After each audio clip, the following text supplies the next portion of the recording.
Warning! Before we begin tonight's episode, a warning to our audience. This episode contains discussion of real-world violence, law enforcement encounters, and the consequences of reckless actions. The views expressed are focused on facts, accountability, and public behavior, not glorification of harm, not personal attacks, and not incitement. We do not celebrate injury or death. We do examine what happens when ideology collides with reality. If you believe actions should be free from consequences, if you think facts are optional, or if you're only comfortable with stories where the narrative matters more than the truth, this episode may make you uncomfortable. That discomfort isn't the problem. Ignoring reality is. Listener discretion advised. Tonight's story isn't complicated, but it's being intentionally twisted into knots by people who need chaos more than truth. A federal ICE agent is confronted in the field. A vehicle accelerates toward law enforcement. A decision is made in seconds, not minutes, not press conference time, not social media hindsight time. And almost immediately, the narrative flips. The agent becomes the villain. The aggressor becomes the victim. And suddenly we're told that defending yourself is tyranny, as long as the person pointing the weapon hates Trump loudly enough. That's what tonight is really about. Not ICE, not protests, not slogans. It's about whether reality still applies when ideology is involved. Because here's the part nobody wants to say out loud. A vehicle is a weapon. The law treats it that way. Physics treats it that way. And every law enforcement officer in this country is trained to treat it that way. You don't get to test that boundary and then demand sympathy when the outcome isn't what you planned. That's not oppression, that's consequence. Now, to be clear, everyone at this table tonight understands that law enforcement power must be restrained, accountable, and lawful. That's not up for debate here. What is up for debate is the growing belief that intent doesn't matter, actions don't matter, and responsibility magically disappears if you scream Trump bad loud enough on the internet. And that's where this panel splits. Brian, Rachel, Daniel, and I are standing with the ICE agent because self-defense doesn't stop being self-defense just because the uniform is unpopular. Skylar sees this very differently. From her perspective, the system is the problem, Trump is the problem, ICE is the problem, and intent gets rewritten through ideology. So tonight we're putting that clash on the table. No spin, no viral headlines, no emotional hostage taking. Just one question that cuts through everything. When you point a weapon at law enforcement, do actions still have consequences, or does ideology erase them? All right, let's bring in the panel. Brian's here, bringing the law and order fire and zero patience for narrative gymnastics. Rachel's with us to ground this in legal reality and use of force standards instead of social media outrage. Daniel's ready to pull back the curtain on how fast the spin machine kicks in when facts get inconvenient. And Skylar's here from the progressive side, arguing this incident through the lens of systemic abuse, Trump-era enforcement, and why she believes the woman involved should be seen as a victim rather than responsible for her own actions. That's the table. Let's get into it. All right, this is where we slow it down and actually deal with reality instead of the version that fits on a protest sign. Because what happened here wasn't a mystery, it wasn't ambiguous, and it wasn't some tragic accident dropped out of the sky by history or policy. It was a moment, seconds long, where choices were made, risks were taken, and consequences followed. And yet somehow, within hours, the story flipped. The agent became the villain, the aggressor became the victim, and accountability evaporated the moment the word ICE entered the conversation. So let's do this the right way. No slogans, no emotional shortcuts, no pretending physics, law, or training don't exist just because they're inconvenient. Brian, I want to start with you. Because for you, this isn't complicated at all. It's not complicated because the rules here are already written, and everyone pretending otherwise is lying to themselves or to their audience. A vehicle is a deadly weapon. Full stop. That's not a conservative opinion. That's black-letter law and basic reality. When someone accelerates a multi-thousand-pound object toward law enforcement, intent stops being theoretical. You don't get to say, well, maybe she didn't mean it. Once that engine revs and distance starts closing, every cop, every federal agent, every soldier knows that moment because they're trained for it. And what drives me insane is watching people who would lose their minds if a civilian was threatened suddenly demand superhuman restraint when it's an ICE agent. You don't get to rewrite self-defense because you don't like the badge. And let's be honest about something else. If this exact scenario involved a local police officer, or heaven forbid a left-wing protester being threatened, the script would already be written. We'd hear about bravery, quick thinking, and survival. But because it's ICE, suddenly the agent is supposed to absorb the risk, gamble with their life, and hope the person aiming a car at them changes their mind at the last second. That's not justice. That's ideological hostage-taking. Rachel, Brian's laying out the common sense argument. Walk us through the legal and procedural side, because people keep pretending this was some rogue decision instead of trained response. This is one of those cases where emotion has completely drowned out the actual framework that governs these encounters. Federal agents, including ICE, operate under very clear use of force policies that mirror constitutional standards, primarily whether there is an imminent threat of death or serious bodily harm. A vehicle moving toward an officer qualifies. Courts have upheld this repeatedly, across jurisdictions, across administrations, regardless of who's in the White House. This isn't Trump-era law. This isn't partisan enforcement. It's established precedent. What worries me more than the outrage itself is how casually people are willing to erase agency. We're watching a cultural shift where intent is assumed innocent if the person fits a preferred narrative, while the officer's intent is assumed malicious by default. That's backwards. The law doesn't work on vibes. It works on actions, proximity, and threat assessment. Agents are not required to wait until impact to defend themselves, and demanding that they do sets a standard no civilian would ever accept for themselves. Skylar, this is where you see it differently. You've argued this can't be separated from the system itself. Make the case. Because it can't be separated from the system, no matter how much you want to isolate the moment. ICE doesn't exist in a vacuum. It exists inside an enforcement regime that has terrified communities, escalated encounters, and normalized aggressive tactics for years. When people panic in those situations, that panic doesn't come from nowhere. It comes from fear of detention, separation, deportation, and a government that has shown very little compassion. So when we talk about choices, we also need to talk about pressure, about what happens when people feel cornered by the state. And yes, I understand the legal arguments. I understand what the law allows, but legality isn't the same as morality, and it's not the same as justice. We can say something was lawful and still ask whether the system that produced it is broken. From my perspective, this woman didn't wake up planning violence. She reacted in fear inside a system designed to intimidate.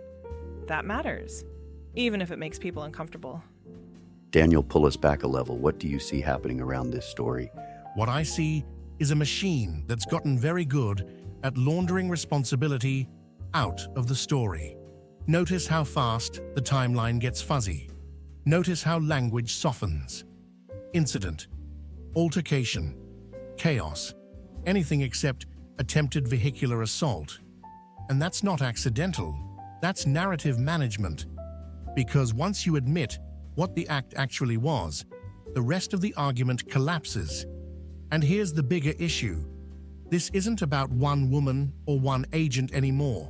It's about conditioning the public to believe that enforcement itself is illegitimate, that authority is always the aggressor, and that personal responsibility is optional if you're ideologically aligned with the right cause.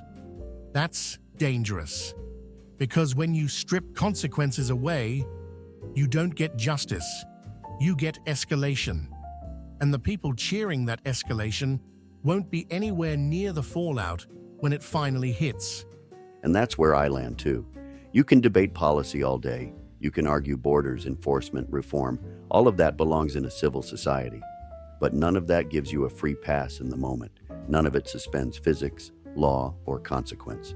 When you turn a car into a weapon, you don't get to decide how the story ends. You hand that decision to reality, and reality doesn't care who you voted for. All right, let's stay right here, because this is where the argument usually breaks apart.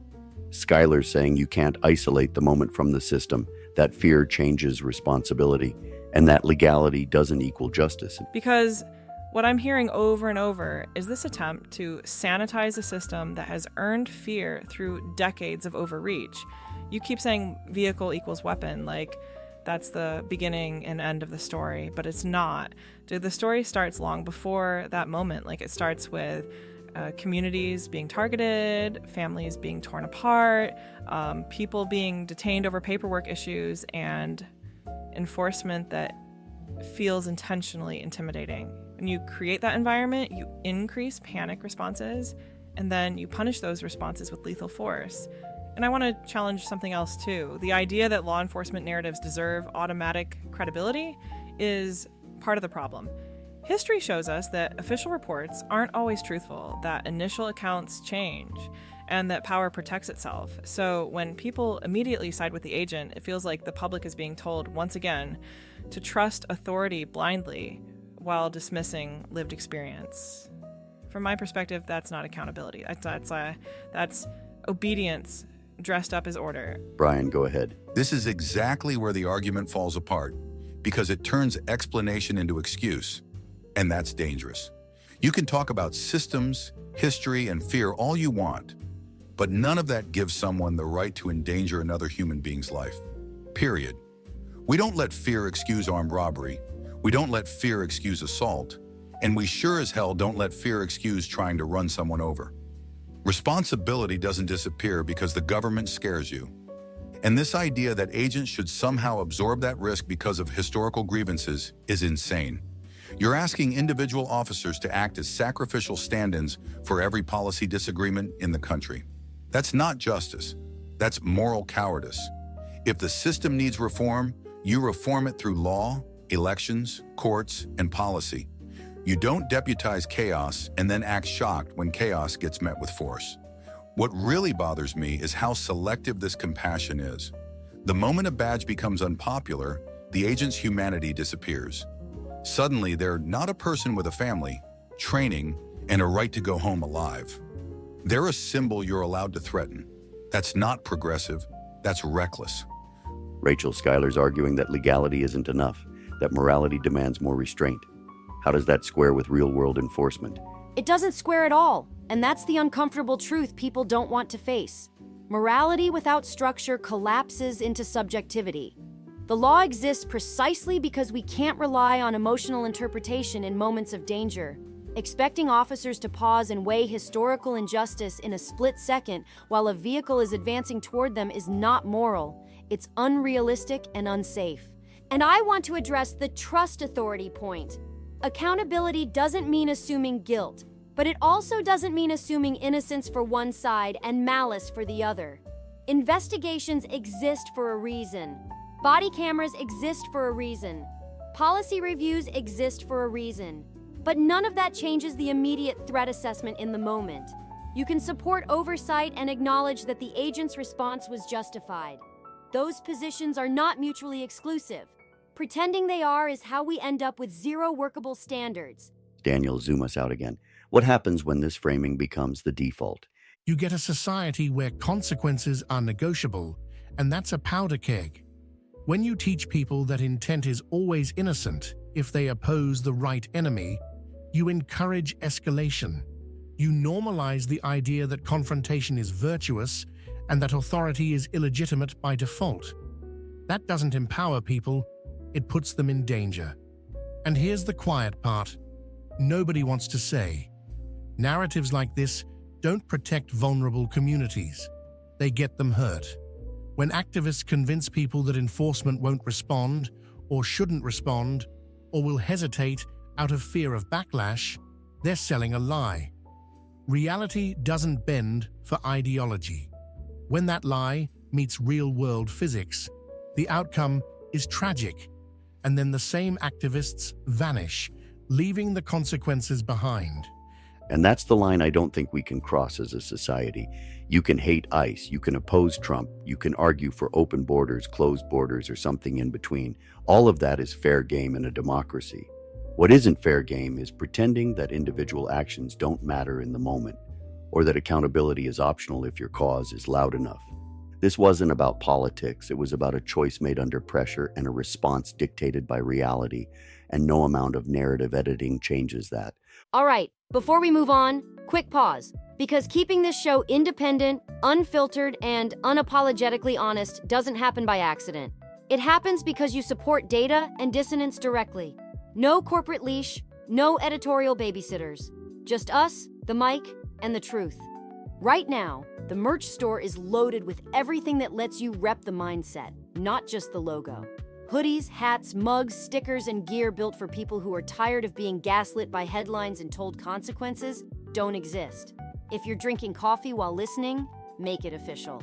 Our High Lakes, Rock Creek, and Bitterroot blends are roasted in the USA, bold as hell, and designed for long drives, early mornings, and late-night deep dives like this one.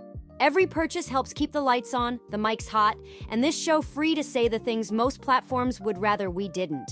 So if you believe in accountability, independent voices, and conversations that don't flinch when reality gets uncomfortable, hit the merch link in the show notes, grab something you'll actually use, and help us keep building this thing without compromise. This is the part of the conversation where nuance matters most because too many people want to flatten this into a cartoon. Yes, it is tragic that a life was lost. Yes, a family is grieving. And no, I am not saying this woman deserved what happened to her. I am not celebrating it, and I am not condoning violence of any kind. What I am saying is that tragedy does not erase responsibility, and grief does not retroactively change the sequence of events that led us here. We can acknowledge loss without lying about cause. We can hold empathy and accountability at the same time, and anyone telling you otherwise is selling comfort, not truth. What gets ignored in all of this is how relentlessly the left has demonized federal agents for years, how casually they label them as monsters, fascists, or enemies of the people, and how that rhetoric doesn't stay on social media. It spills into real life. When you spend years telling people that federal agents are illegitimate, evil, or disposable, you create an environment where confrontation feels justified and escalation feels heroic. And then when reality responds the way reality always does, the same voices that fueled the hostility act shocked and outraged. Words matter. Narrative matters. And putting targets on people's backs doesn't become harmless just because it polls well. Let's also be honest about the moment itself. This wasn't a random tragedy that fell out of the sky. This woman had no reason to be parked in the middle of the road, blocking federal agents from doing their jobs. None. She wasn't an innocent bystander caught in crossfire. She wasn't walking home. She wasn't standing on a sidewalk. She placed herself directly in the path of an active law enforcement operation, escalated the situation, and then made a choice that turned a vehicle into a weapon.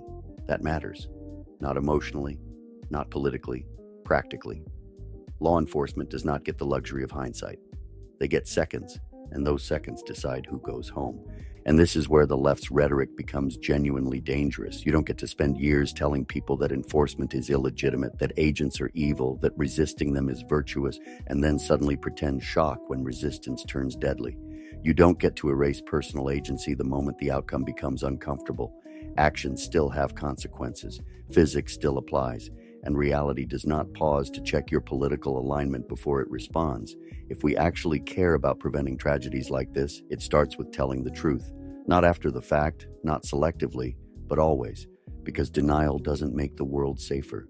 It just makes the consequences hit harder. If this episode made you pause, think, or even argue with us a little on the drive home, then it did exactly what it was supposed to do. Because Data Dissonance isn't here to make you feel good. It's here to make you think clearly in a loud, dishonest world. Remember to speak truth, stir thought. Tonight's episode is brought to you by the Caleb Rourke Thriller series. Stories built around the same themes we talk about here every night. Power, consequence, truth, and what happens when systems collide with individuals. If you're tired of shallow narratives and want fiction that actually respects intelligence and reality, check out The Covenant Protocol and The Prophet Directive, with more coming soon. And if you're listening with a cup of coffee in your hand, make it official. Our Data and Dissonance coffee blends, High Lakes, Rock Creek, and Bitterroot, are roasted in the USA and made for early mornings, long drives, and late nights when the noise gets loud and the truth gets buried. Supporting the books and the coffee directly supports this show and keeps it independent, unfiltered, and exactly the way you're hearing it right now. Links are in the show notes. Thanks for riding with us tonight. We'll be back tomorrow.